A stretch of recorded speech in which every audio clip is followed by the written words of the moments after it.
Hello बच्चों, कैसे हैं आप। आज आप पढ़ेंगे फर्स्ट चैप्टर का एक डेरिवेशन। मैं क्वेश्चन बताऊंगा एग्ज़ाम में वो कैसे पूछा जा सकता है, उसका डायग्राम के बारे में बताऊंगा, फिर उसके बाद आप डेरिवेशन करेंगे।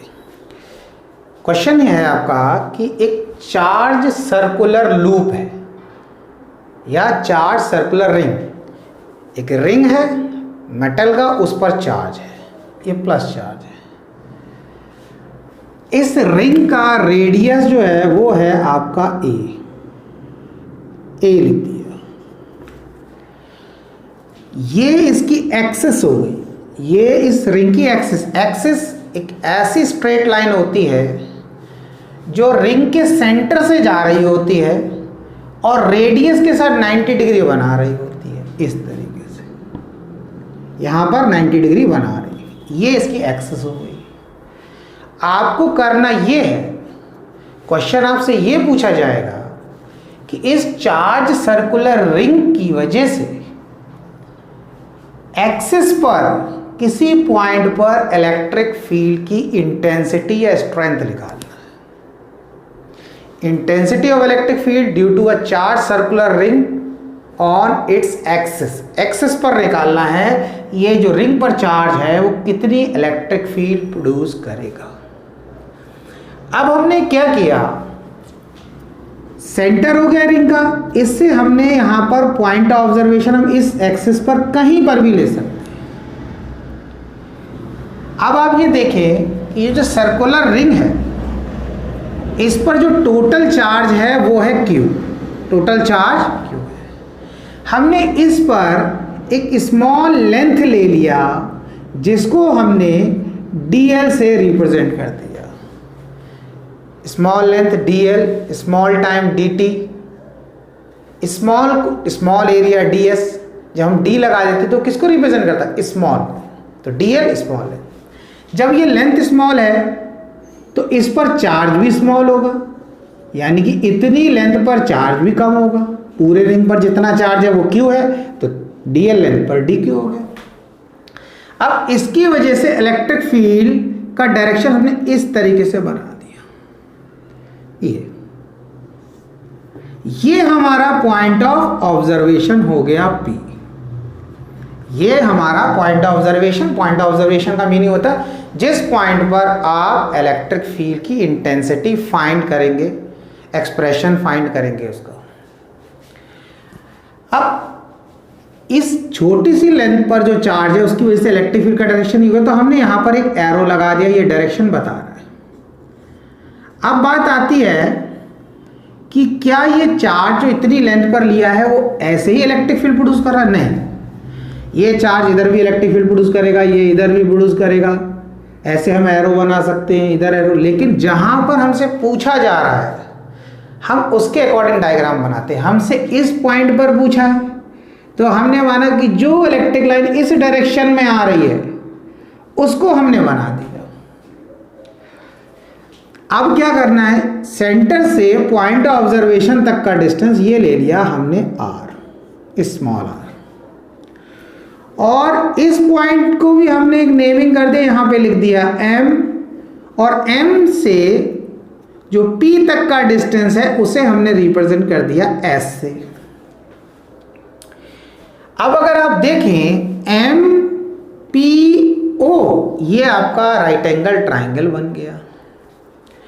यहां पर हमने एंगल ले लिया थीटा। अब ये राइट एंगल ट्राइंगल बन गया आपका MPO, तो इसमें OP बेस हो गया, OM परपेंडिकुलर हो गया और MP हाइपोटेन्यूस हो गया। पाइथागोरस थ्योरम लगा दिया तो उसके अकॉर्डिंग S जो है हमारा हाइपोटेन्यूस वो R का स्क्वायर, बेस का स्क्वायर प्लस परपेंडिकुलर का स्क्वायर और इसके रूट के बराबर। इसको हम कैसे लिख सकते हैं, R square plus A square, और इसको ब्रैकेट लगा दिया हमने यहां पर, और रूट ना लगाकर 1/2 लिख दिया, क्योंकि रूट स्क्वायर रूट है तो उसको हम 1/2 लिख सकते हैं। हम अगर ऐसे लिखा है √x तो हम इसको लिख सकते हैं x⁴ रूट के प्लेस पर हम पावर में 1/2 लगा देते, एक ही बात है। अब हमने क्या किया, हम आगे ये एंगल थीटा हो गया तो हमने यहां पर भी थीटा लिख दिया क्योंकि ये वर्टिकली अपोजिट एंगल हो गया। अब इसको आपको देखना है, ये जो DE है ये वेक्टर क्वांटिटी है, इलेक्ट्रिक फील्ड वेक्टर क्वांटिटी है, तो इसका डायरेक्शन भी एरो दिखा रहा है। तो हमने इस D को रिजॉल्व कर लिया, स्प्लिट कर लिया, तोड़ लिया दो पार्ट में। एक कंपोनेंट हॉरिजेंटल के अलॉन्ग होगा, एक वर्टिकल के। हम बोलते हैं हमने इस वेक्टर को स्प्लिट करा दो म्यूचुअली परपेंडिकुलर वेक्टर्स में। तो इसको जब हमने तोड़ा, आप ऐसे समझ सकते हैं कि जैसे पेन है, मैंने इसको बीच में से कट कर दिया तो इसके दो पीस हो गए, एक पीस को मैंने ऐसे कर दिया, एक पीस को ऐसे कर दिया। तो जो हॉरिजेंटल के अलॉन्ग है वो तो ये एरो रिप्रेजेंट कर रहा, वर्टिकल के अलॉन्ग है मैंने इसको इस तरीके से बना दिया। अब क्योंकि एंगल यहां पर हॉरिजेंटल के साथ है, हॉरिजेंटल एरो के साथ थीटा लिखा है, तो इसका डी का जो हॉरिजेंटल कंपोनेंट होगा उसको हम लिखेंगे DE कॉस थीटा, जिसके साथ थीटा होता उसे हम कॉस थीटा लिखते हैं।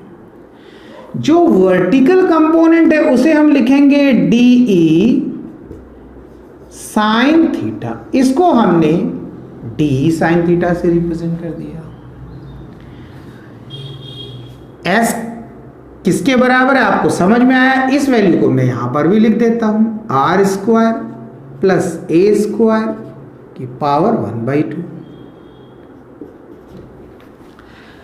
अब आपको ये देखना है कि यहां पर ये जब हमारा एरो बन गया, हमने इलेक्ट्रिक फील्ड दिखा दी, हमने इस M पॉइंट के just opposite, diametrically opposite means होता है ये, अगर मैं ऐसे लाइन बना रहा हूं, यहां तक रेडियस हो गया, इसको और एक यहां बना दिया तो ये इतना भी रेडियस हो गया, O से M तक रेडियस, O से N तक रेडियस, तो ये पूरा 2R या 2A हो गया हमारा। तो ये क्या हो गया, डायमीटर।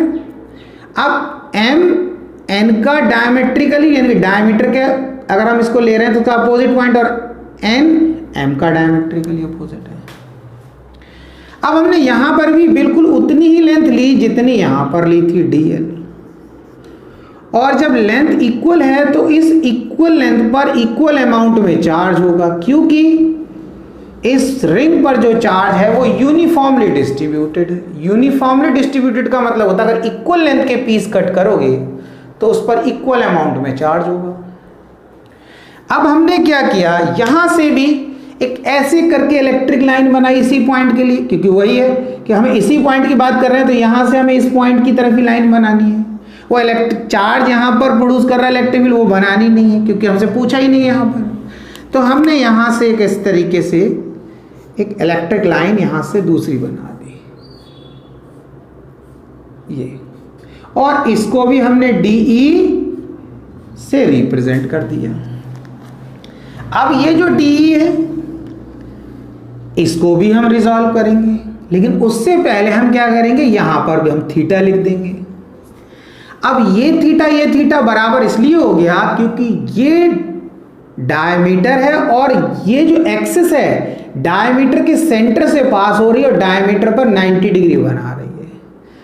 तो आपने मैथ्स में प्रॉपर्टी पढ़ा है कि M से लेकर P तक की लेंथ N से लेकर P तक की लेंथ के बराबर होगी, ये दोनों एंगल बराबर होंगे। अब इसका वर्टिकली अपोजिट एंगल हो गया ये, थीटा सारे के सारे एंगल बराबर। अब हमने इसको दो कंपोनेंट में स्प्लिट करा, इस तरीके से पेन है, इसको काटा ऐसे, D मान लें इस पेन को, आधा पेन इधर कर दिया, आधा पेन इधर, दो कंपोनेंट में, परपेंडिकुलर कंपोनेंट में पेन स्प्लिट हो गया, यानी कि वेक्टर क्वांटिटी दो म्यूचुअली परपेंडिकुलर कंपोनेंट में स्प्लिट हो गई, तो बीच में तो ये रहेगा नहीं D। इसको जब हमने स्प्लिट करा तो क्या लिखा, यहां पर एक कंपोनेंट हॉरिजेंटल के अलॉन्ग बना इसका, तो उसको लिखा DE कॉस थीटा, और एक वर्टिकल बनाया हमने, इसको भी लिख दिया DE साइन थीटा, क्योंकि वर्टिकल कंपोनेंट जिसके साथ एंगल नहीं लिखा जिसके साथ एंगल नहीं होता उसको साइन थीटा लिखते हैं, जिस एक्सिस के साथ एंगल लेते हैं उसको हम कॉस थीटा लिखते हैं।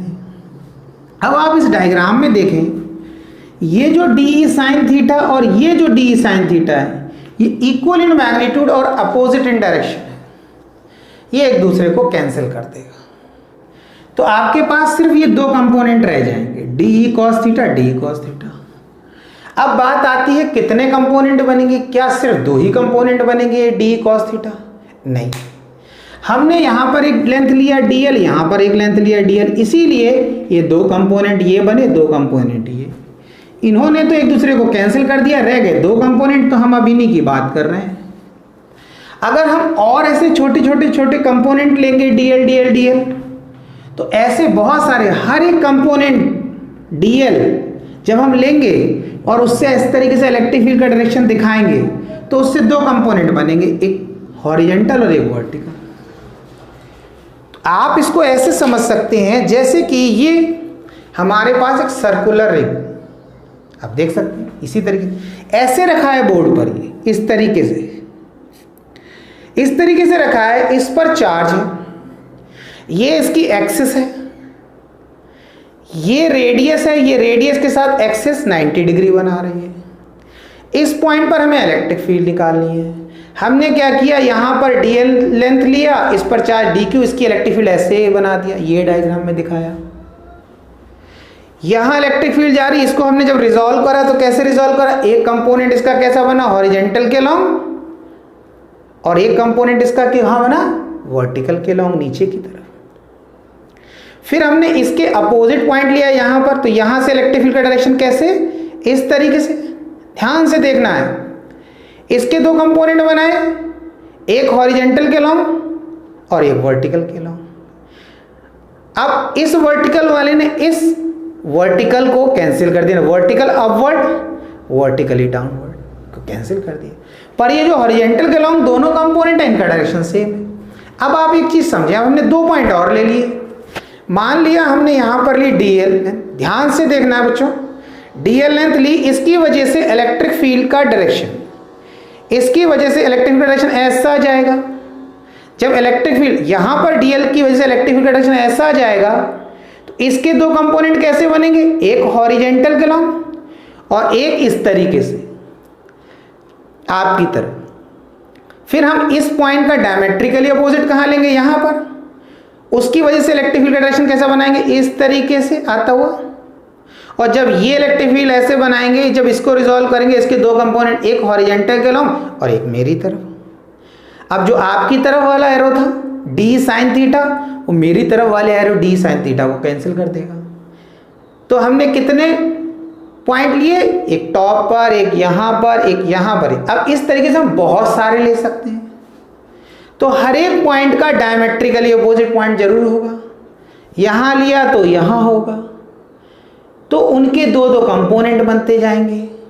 हॉरिजॉन्टल कंपोनेंट सबके एक ही डायरेक्शन में बनेंगे, और जो वर्टिकल है ऐसे ऐसे, नीचे की तरफ, नीचे की तरफ, इधर की तरफ। तो ये जो इस तरीके से बनेंगे सारे कंपोनेंट, वो हर कंपोनेंट अपने अपोजिट वाले को कैंसिल करेगा, यहां वाला यहां वाले को, इधर वाला इधर वाले को, ऐसा अपने अपोजिट वाले को। तो इस पॉइंट पर अगर इलेक्ट्रिक फील्ड रहेगी तो सिर्फ हॉरिजॉन्टल कंपोनेंट की वजह से। इसका मतलब P पॉइंट पर इस चार्ज सर्कुलर रिंग की वजह से अगर इलेक्ट्रिक फील्ड प्रोड्यूस होगी, तो ये जो डी कॉस थीटा बन रहे हैं, जितने भी डी कॉस थीटा बन रहे हैं, डी कॉस जितने पॉइंट लेते जाएंगे, डी एल डी बहुत सारे बन जाएंगे, उन सबके सम के बराबर, उन सबके टोटल। अब हमें तो पता नहीं कितने डी कॉस थीटा बनेंगे, कि कितने कंपोनेंट, तो बहुत सारे डीएल डीएल डीएल ले सकते हैं। तो हम उसको कैसे टोटल करेंगे, इंटीग्रेशन के मेथड से। हमारे पास टर्म की क्वांटिटी डेफिनेट नहीं है, डी कॉस थीटा बन रहे हैं 10 20 50 पता नहीं, तो हम उनको सबको इंटीग्रेशन के मेथड से कैलकुलेट करेंगे। कैसे करेंगे, अब आप देखें, बहुत आसान सा डेरिवेशन है। आपने देखा एक फॉर्मूला कि एक चार्ज है Q, इससे R डिस्टेंस पर यहाँ चार्ज से इस P पॉइंट का डिस्टेंस जो है वो R है। इस पॉइंट पर अगर इलेक्ट्रिक फील्ड निकाली, इसका फॉर्मूला हो जाता है E equals to KQ upon R square.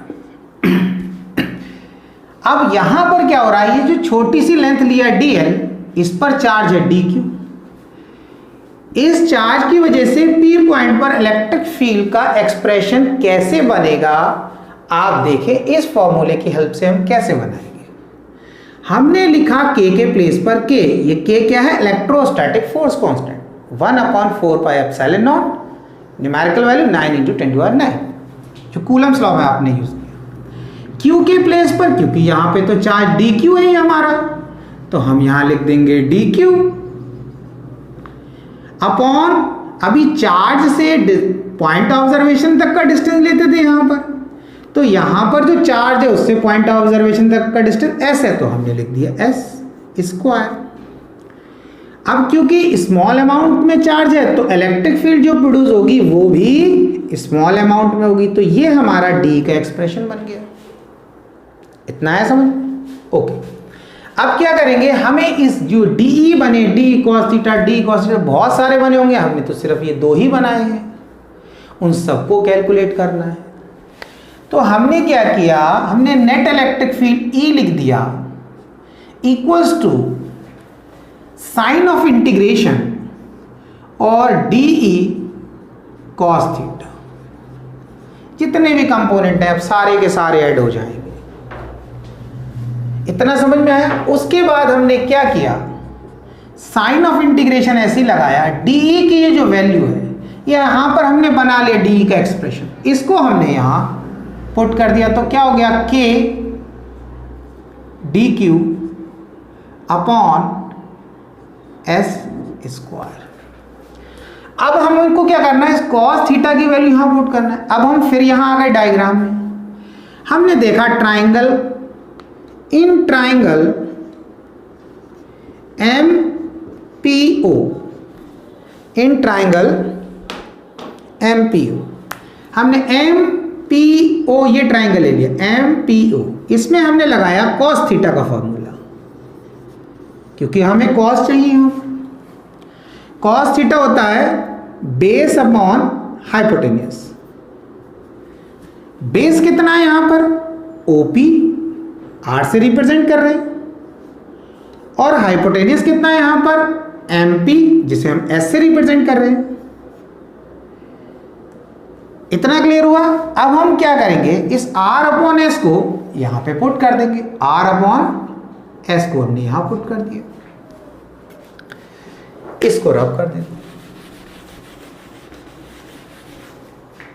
R upon S हमने यहां पुट कर दिया। उसके बाद जो कांस्टेंट टर्म है, यानी कि K electrostatic force constant upon S square है, और एक SS पर कोई पावर नहीं तो 1 है, बेस सेम होते हैं, और दो क्वांटिटीज का जब प्रोडक्ट करते हैं तो क्या होता है, पावर ऐड हो जाती है, यहां पर 2 यहां पर 1, तो इस पर पावर हो गई 3। R हमारा कांस्टेंट, सर्कल के सेंटर से, इस लूप के सेंटर से हमारे पॉइंट ऑब्जर्वेशन तक का डिस्टेंस फिक्स है हमारा। साइन ऑफ इंटीग्रेशन लगाया, हमने लिख दिया dq, KQ/S3, dq इस छोटी सी लेंथ पर चार्ज था, पूरे सर्कुलर लूप पर कितना चार्ज है, वो q, तो dq का इंटीग्रेशन वैसे भी क्या होता है, q। अब हम क्या करेंगे, k के प्लेस पर हम k की वैल्यू पुट कर देते हैं, 1/4πε0। r के प्लेस पर हमने r पुट कर दिया, q के प्लेस पर q पुट कर दिया, और s की वैल्यू देखें, s किसके बराबर है, यहां पर देखें, r² प्लस a² की पावर 1/2। तो हमने लिखा, अब आप ध्यान दें, आप ये मान लो अभी ये क्यूब नहीं है, हटा दिया, s की वैल्यू हम लिख देते हैं कितना, r² प्लस a² की पावर 1/2, ये तो s की वैल्यू हो गई। लेकिन भाई s के ऊपर तो क्यूब लगा था, तो हमने पावर में मल्टीप्लाई में क्या कर दिया, क्यूब लगा दिया। तो हमारा एक्सप्रेशन क्या बन गया, 1/4 pi epsilon naught R cube upon R square plus A square की पावर 3 को 1 से मल्टीप्लाई करा तो 3/2। ये हमारा नेट इलेक्ट्रिक फील्ड का एक्सप्रेशन आ गया एट अ पॉइंट पी। तो ये एक्सप्रेशन हो गया, ये एक्सप्रेशन। तो आपसे पहला पॉइंट तो इस क्वेश्चन में ये पूछा जाता है कि सर्कुलर लूप है, उस पर चार्ज है, उसके एक्सिस पर आर डिस्टेंस पर इलेक्ट्रिक फील्ड निकालना ही है। दूसरा इसमें क्वेश्चन ये पूछा जाता है कि आपसे बोला जाता है कि अगर हमारा ये पॉइंट ऑफ ऑब्जर्वेशन P बहुत ज़्यादा दूर हो, इस सर्कुलर रिंग से पॉइंट ऑफ ऑब्जर्वेशन P बहुत ज़्यादा दूर हो, या दूसरा हम ये बोल सकते हैं इस सर्कुलर रिंग चार्ज रिंग के रेडियस के कंपैरिजन में इस R की वैल्यू बहुत ज़्यादा हो, तो वो कंडीशन हम लगाते हैं if R is greater than A, ये कंडीशन। तो आपको ये प्रूव करना होता है कि ये सर्कुलर रिंग एक पॉइंट चार्ज जैसा बिहेव करेगा। मैंने क्या बोला, आप एक्सप्रेशन देखें, आपको अभी समझ में आएगा। हमने ये कंडीशन इसमें लगा दिया जो एक्सप्रेशन ड्राइव किया था। E इक्वल्स टू हो गया 1/4 pi epsilon naught R cube upon, अब जिसको हम स्मॉलर कंसीडर करते हैं उसे हम नेग्लेक्ट कर देते हैं, हमारा ये नेग्लेक्ट हो गया। तो बचा क्या हमारा आर स्क्वायर, और ये जो पावर थी 3/2 ये इसके ऊपर लग गई, तो ये हो गया इनटू में 3/2 भाई, 2 से 2 कैंसिल हो गया, तो ये बचा E equals to 1/4 pi epsilon naught R cube upon R cube. अब क्या करना है, इस एक आर से एक आर कैंसिल, तो क्या हो गया यहां पर 1/4 pi epsilon naught Q upon R square. ये हमारा दूसरा एक्सप्रेशन आ गया। अब आप ध्यान दें, मान लिया मैंने कि एक चार्ज है जो हमारा यहां पे रखा Q, और इससे कुछ डिस्टेंस पर मुझे, यानी कि वो डिस्टेंस कितना है R, और P पॉइंट पर हमें इलेक्ट्रिक फील्ड निकालनी है। इस पॉइंट चार्ज की वजह से मुझे P पॉइंट पर इलेक्ट्रिक फील्ड निकालनी है। तो मेरा फॉर्मूला क्या होगा, बहुत आसान है, E equals to KQ upon R square. ये पॉइंट चार्ज की वजह से कुछ डिस्टेंस पर इलेक्ट्रिक फील्ड का फॉर्मूला। इस फॉर्मूले को आप ध्यान से देखें, ये फिर इस फॉर्मूले को देखें भाई, आप इस K की जगह क्या पुट कर देंगे 1/4 पाई एप्सिलॉन नॉट, मतलब मैं इसको इधर पे भी लिख देता हूँ, E K के प्लेस पे क्या लिखा 1/4 pi epsilon not Q upon R square. ये एक्सप्रेशन हो गया। इसको देख लो, इसको देखो, इसको देखो, दोनों सेम। ये पॉइंट चार्ज की वजह से कुछ डिस्टेंस पर इलेक्ट्रिक फील्ड निकालने का फॉर्मूला, ये एक्सप्रेशन, जब ये एक्सप्रेशन सेम आ गया तो ये एक्सप्रेशन आया कैसे, एक्सप्रेशन तो ये आया था। हमने इसमें एक कंडीशन लगाई कि R की वैल्यू A के कंपेरिजन में बहुत ज़्यादा, यानी कि पॉइंट ऑफ ऑब्जर्वेशन बहुत दूर, तो एक्सप्रेशन आ गया ये पॉइंट चार्ज जैसा ही एक्सप्रेशन आ गया। तो इससे ये प्रूव हो गया कि अगर पॉइंट ऑफ ऑब्जर्वेशन बहुत दूर होगा इस सर्कुलर रिंग से, या दूसरे वर्ड्स में हम बोल सकते हैं कि R की वैल्यू A के कंपेरिजन में बहुत ज़्यादा होगी, तो ये सर्कुलर लूप एक पॉइंट चार्ज जैसा बिहेव करने लगे। इतना क्लियर हो गया। दूसरी चीज़ ये समझना है आपको कि इसको प्रैक्टिकली भी, कि एक आपने मेटल का कोई भी किसी तरीके का रिंग ले लिया, उस पर आपने छोटी छोटी छोटी लाइट लगा दी, जैसे दिवाली पे LED की लाइट्स आती है, लगा दी। अब आप ऐसे देख रहे हो, रिंग दिख रहा है आपको इस तरीके से, ये रिंग दिख रहा है, इस पर लाइट दिख रही है, मैं यहाँ से देख रहा हूँ, मुझे लाइट दिख रही है कि रिंग में लाइट है इस तरीके से। अब मैं क्या करता हूँ, मैं दूर जाता हूँ, जैसे जैसे मैं दूर जाऊंगा ये रिंग मुझे छोटा दिखता रहेगा। जब मैं बहुत दूर चला जाऊंगा फिर मुझे कैसा दिखेगा ये रिंग, मुझे ऐसा नहीं लगेगा कि मैंने रिंग पर लाइट लगाई थी, मुझे लगेगा एक पॉइंट से लाइट आ रही है।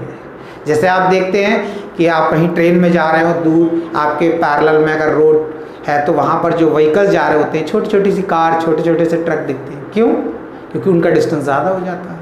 तो जब आप इससे दूर जाएंगे तो ये रिंग छोटा होता जाएगा, छोटा रिंग तो उतना नहीं रहेगा लेकिन हमें दिखेगा छोटा होते होते फाइनली क्या दिखने लगेगा, ऐसा लगेगा एक पॉइंट है जिससे लाइट आ रही है। तो इसी को इस तरीके से आप समझ सकते हैं ये एक्सप्रेशन। दूसरी चीज़ एक इसमें हम और लगा सकते हैं कि अगर हम ये बोले यहाँ पर जब एक्सप्रेशन आया इसको समझ, इस एक्सप्रेशन में जब फॉर्मूला लगाएंगे या कंडीशन लगाएंगे आप तब बनेगी बात। दूसरी कंडीशन की अगर हम ये मान लें कि हमारा point of observation P shift होकर O पर आ जाए, यानी कि पॉइंट पास आते आते तो कहाँ आ जाए, सेंटर पर। तो अब दूसरा कंडीशन क्या है, दूसरा केस क्या हो जाएगा यहाँ पर, इफ R इक्वल्स टू 0, अगर R 0 हो जाए और इसमें लगाएंगे क्योंकि इसमें हम ऑलरेडी एक कंडीशन लगा के एक्सप्रेशन ट्राई कर चुके हैं, तो इसलिए कंडीशन हम इसी फॉर्मूले लगाएंगे क्योंकि यही फॉर्म हमारा फाइनल फॉर्मूला आया था, इसमें ही कंडीशन लगाना है जो भी लगाना है। R की वैल्यू अगर मैं 0 रख दूं, इस R की अगर मैं वैल्यू 0 रख दूंगा तो आपको पता है न्यूमरेटर 0 हो जाएगा, न्यूमरेटर 0 तो सब कुछ 0, तो क्या हो जाएगा, इलेक्ट्रिक फील्ड 0 हो जाएगा। तो आपको ये समझना है इस चार्ज सर्कुलर रिंग के सेंटर पर इलेक्ट्रिक फील्ड 0 होती है। चार्ज सर्कुलर रिंग के सेंटर पर इलेक्ट्रिक फील्ड 0 होती है।